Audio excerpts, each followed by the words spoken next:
This is the 2019 RAV4 LTD. It is the top of the line variant for the RAV4. Is it worth its 2.1 million peso price tag? Let's find out.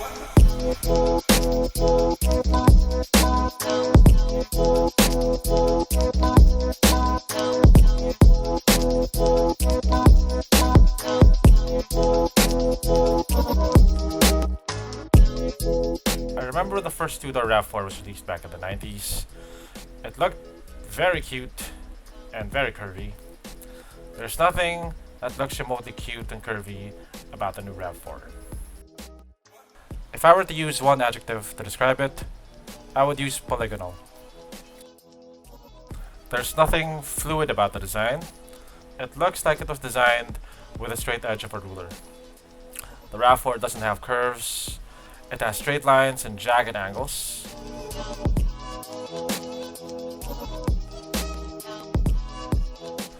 Even the wheel arches are angular. It looks like the designers took a bunch of polygons, mashed them together, and created an SUV. That's a pretty significant departure from their past designs, and I have to say that I like it. It looks very aggressive, especially when viewed from the front. The upswept LED headlamps and the upturned grille give the illusion that the vehicle is glaring at you. Kinda reminds me of an anglerfish, but prettier. It looks just as sharp when viewed from the side. The upswept straight lines give the illusion that it has a rake, like the front is squatting lower than the rear, even though it isn't. The vehicle is sitting on 18-inch polished wheels, wrapped into 25/60 tires. Like the rest of the car, the back is also a bunch of flat surfaces that meet at weird angles. It has dual exhaust tips on the back and LED tail lamps.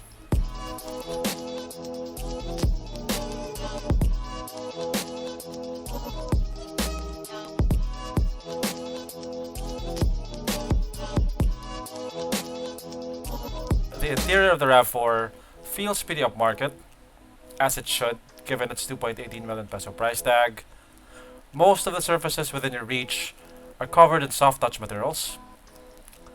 The dashboard is covered in what appears to be stitched leather.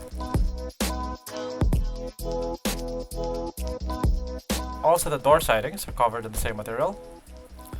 The steering wheel is covered in stitched leather.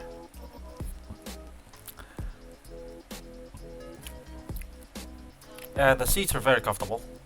They're covered in leather and they're very nicely padded.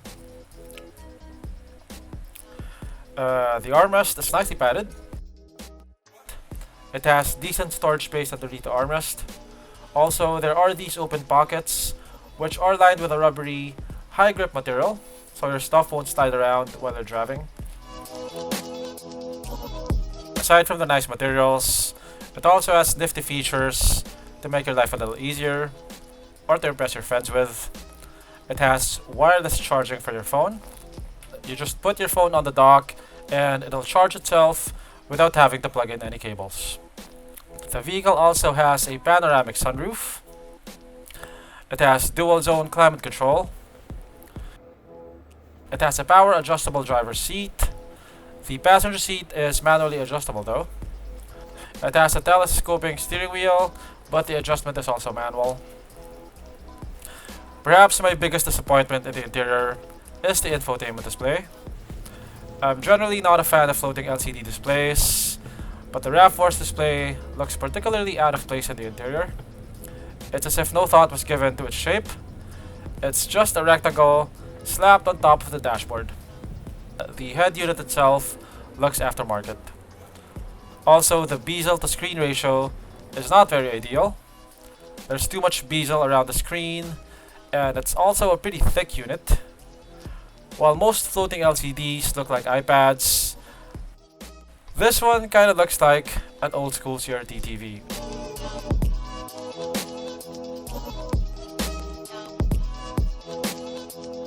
At the back, the RAV4 has two air vents for the second row passengers and a 12-volt outlet.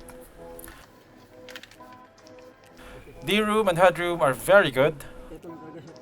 although the rear seats cannot be moved forward or back.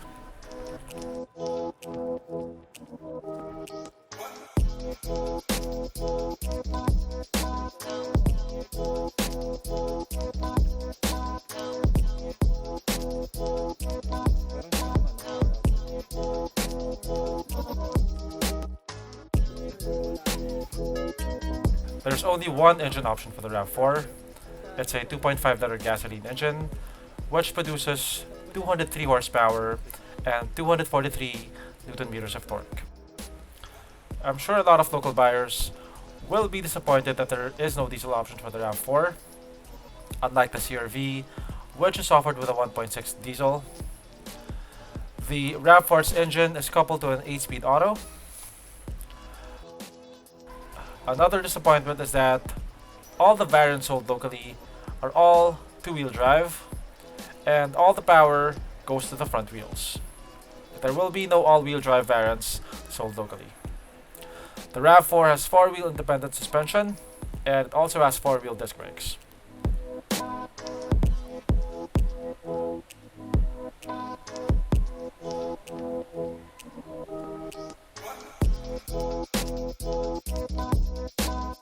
The RAV4 feels pretty punchy on the road. 203 horsepower is more than sufficient for the everyday driver. And if you want to do a bit of spirited driving, the 2.5-liter naturally aspirated engine will also deliver. It can do 0 to 100 kph in 8.2 seconds, which is not bad for a crossover. Fuel consumption is approximately 11 kpl for mixed city and highway driving. The steering is very light. The vehicle has a motorized steering system, like a lot of modern cars.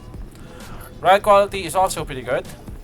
By the way, if ride quality is very important to you, I would highly recommend that you choose a crossover, like the RAV4, over a pickup-based SUV, like the Fortuner and the Montero.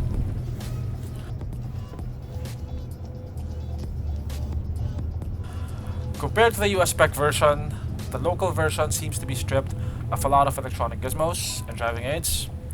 There is no adaptive cruise control, there is no 360 camera, and there is no blind spot detection. These are standard on the top of the line Santa Fe and CRV.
At 2.18 million pesos, it's just slightly less expensive than the diesel CRV.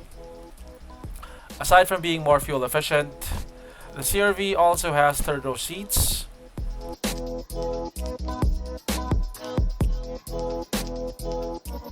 Also, the diesel Santa Fe is priced just slightly higher, and that too has third row seats and a better interior. The RAV4 is up against tough competition, and I'm not sure how local buyers would receive a 2.1 million peso gasoline-only compact SUV, given the fact that we're obsessed with diesels here. Also, at 2.1 million pesos, you can buy a top-of-the-line PPV from almost every major Japanese manufacturer. But the RAV4 fills a very specific niche. If you're looking for a very compact and stylish SUV with a Toyota badge, then the RAV4 is for you.